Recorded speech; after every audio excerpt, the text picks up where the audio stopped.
ומעלים יד ורגל נגדית וחוזרים. בסדר? זה קשה.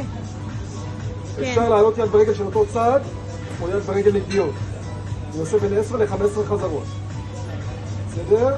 סיימתי 15, צד שני. עולה, חוזר. מה זה מחזק? זה מחזק את כל השרירים האלה. סיימתי 15, סט שלישי, ידיים לצידי הגוף. צוואר ישר מעלה את הגוף. וואו. וחוזר. זה קשה רצח, עכשיו את שומעת? יש. עולה וחוזר. נכון, זה נראה מאוד קשה. מעולה. אחרי שסיימתי את הבטן, את הגב, אני עושה בטן. בטן אלכסונים. 15 עד 30 לכל צד. סיימתי, צד שני. 15 עד 30. ואז אני עולה 15 עד 30 ישרים. עולה, חוזר.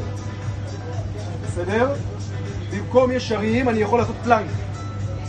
פלנק זה זה. זה תרגיל המוות. נשאר 15 עד 30 פלנק. זה המוות.